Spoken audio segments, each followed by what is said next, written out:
I feel like some of my favorite conversations are those that are like a healthy mix of like seriousness and silliness. And I feel like today's video, hopefully, is going to encapsulate that same feeling. We're going to talk about serious stuff like queer representation in media, and also some silly shit like making out with dudes. You know what I'm talking about. Truly, it's like America's pastime. You know, they say baseball is, but I think it's making out with dudes. That's really what the American people want. It's just more dudes smooching. So anyways, cue the montage.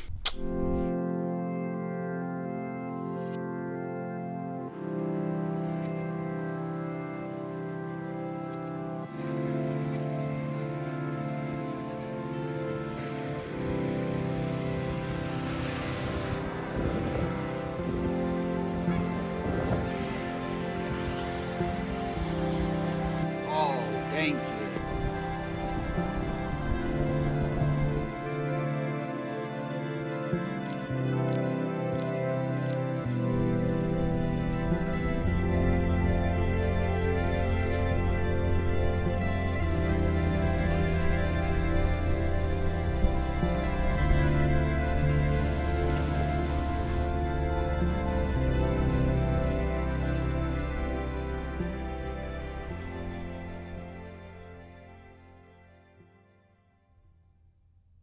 You guys can't see this in the frame, but I leave these weights just in my living room. They're just like 15-pound weights. They're mostly just used to get a pump on really quick. Just like everyone looks better with a tan, everyone looks better with a little pump. A little nasty little pump, a little shoulder. All right, looking good. Little tries for the guys. So, little gluteus maximus. Say hi to the guys real quick. Oh, hey, how you doing? Oh, buenos dias. Let's have a little checkup from the neck up with the help of today's sponsor, BetterHelp. Do you guys know what's really hot right now? What's really trending, popping off on the charts?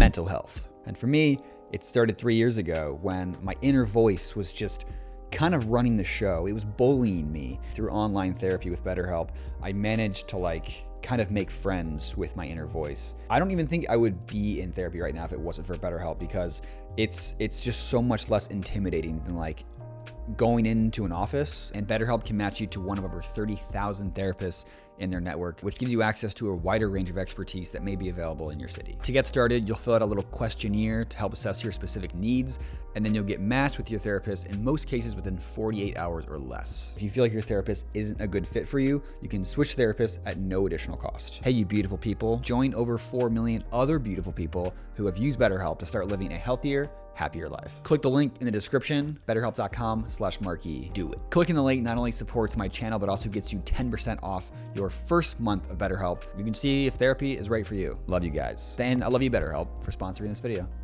I'm trying to remember this article I read years ago about how queer people can experience two kinds of adolescence. One kind of going through the identity that that they should embody, and then the second one is maybe their coming of age true queer identity, and it is, I don't know, it puts us behind the rest of the people, straight people, I guess, right? Because we don't get to have our first kiss with the person we want until maybe we're in our 20s, which feels so strange. And I feel like I've had a bit of that as well. I came out at 20 or 21, and which is effectively almost a whole generation, a decade behind when maybe a heterosexual person would choose to come out. Actually, they wouldn't need to come out, but you get what I'm saying. We carry that shame with us growing up, but not seeing queer representation in our media, and now it's changed and things are much better and more accurate. And so it's kind of the younger you are right now, the more representation that you've seen growing up, and probably the less fucked up you are. But our older generations, they still haven't experienced their firsts and fully fleshed out what their queer identity means to them. Some of them probably have, but some of them, I don't know, are experiencing that behindness feeling, So yeah, I say all that to say, hey folks, carry no shame, carry no guilt. As I was recording this, I was trying to think about like when I had my first kiss with a guy, and I think it was when I was a freshman in college, so 19 or 20, I guess. And that seems like a little bit behind, even though there is no behind. It's just trying to like carve out the life that makes you the happiest, right? And what makes me happiest is kissing dudes. A little bit of dude smooching. I've told this story on Patreon like last year, but when I lost my virginity for the first time, I remember like walking home that night. It was dark out and there was like a street lamp above me, and I felt like I was in a musical because I was like practically skipping home. I wasn't, but like mentally I was skipping home on cloud nine. And yeah, man, I don't know. It's just like it brings me back to like that time in my life in my early 20s when I was like fully like the person I had always meant to be. And yeah, man, I mean, your sexual preferences, your identity, like it's a huge part of who we are.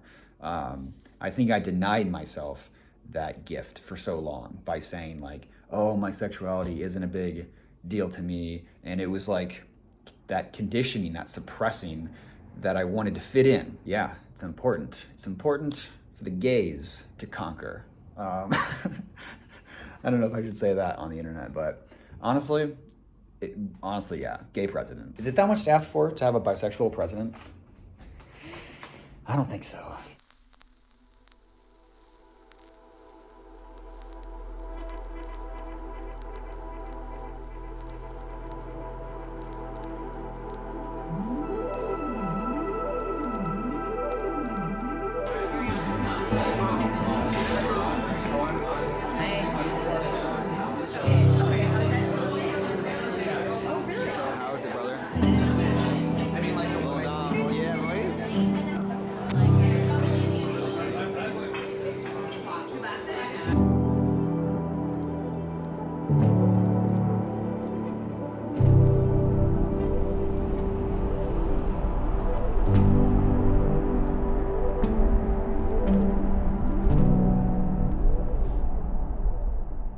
So this is an episode of the Bang Bus.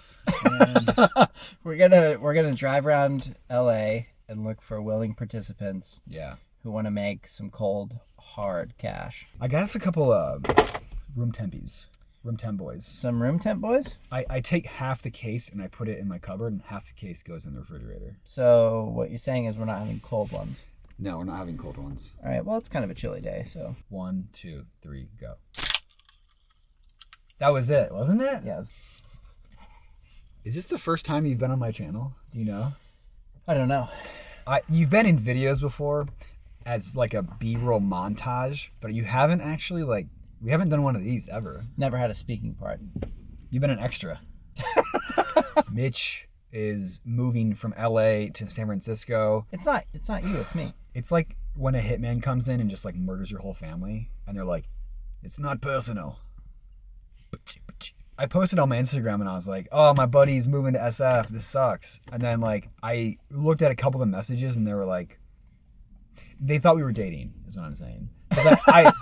I've been putting you on my Instagram since I moved back out here. Right. And yeah, anyways.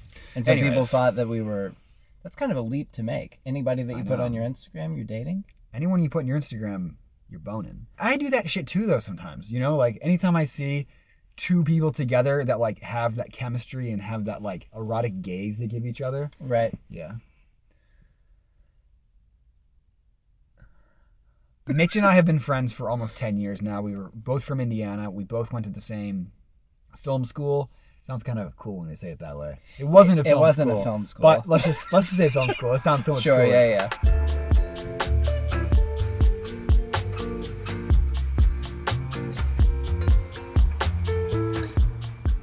At least once a week, I find myself in like such a darkness that like Mitch sees that in me, and I just don't feel as like lonely when I hang out with him. And yeah, man, it's just gonna like be a little lonelier in the neighborhood without you. I have to be honest, dude. What do they say? What's the phrase? Beginnings hide themselves in ends. I think Mike Posner said that one time.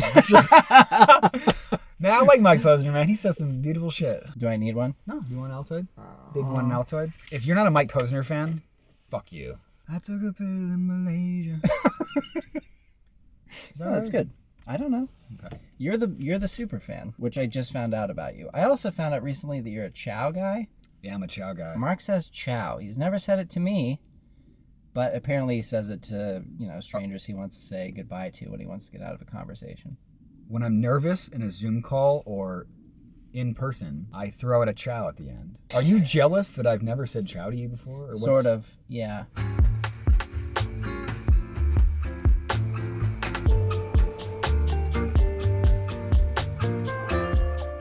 What are you struggling with, Mitch? I don't think I've really settled on a brand of olive oil. I've been worried about that lately. And then I'm also thinking, maybe I'll just switch completely when I'm not cooking Italian food. Mm-hmm. I'll be exclusively an avocado oil guy. What's the difference? Flavor, and one has a higher smoking temperature. Olive oil has a lower smoking temperature. Than avocado. Has to. Yes. That bitch be smoking. Should we get a thumbnail? I don't know who this is. I have to look like a grandpa who's on FaceTime for the first time. Oh yeah, get really close. There we go. Quality content always. Quality here. content. You come to my channel, guys. Expect quality. You get a couple fucking jackasses talking in a car. Is there anything else that you feel like we need to get? And don't say kiss on the mouth again, because I think we got it all. For the third time. Yeah. No kisses. I'm a taken man. Dude, look at those two squirrels. Coolest creatures, dude. There's a squirrel outside my house. Squirrels? I've been throwing it. Squirrels are the coolest creatures? I think they're one of the coolest creatures, yeah, for sure. Have you ever fed nuts to a squirrel? Incredible. Not recently. They're so chill about it. Okay. That's the title of my memoir. Throw a squirrel a cashew. Throw a squirrel a cashew. Yeah. That's actually really difficult to say. Say it 3 times fast. Throw a squirrel a cashew. Throw a squirrel a cashew. Throw a squirrel a cashew. No problem, dude. I'm not going to attempt that because I have a big tongue. Yeah, it's not the only thing that's big. Okay, goodbye. Love you guys.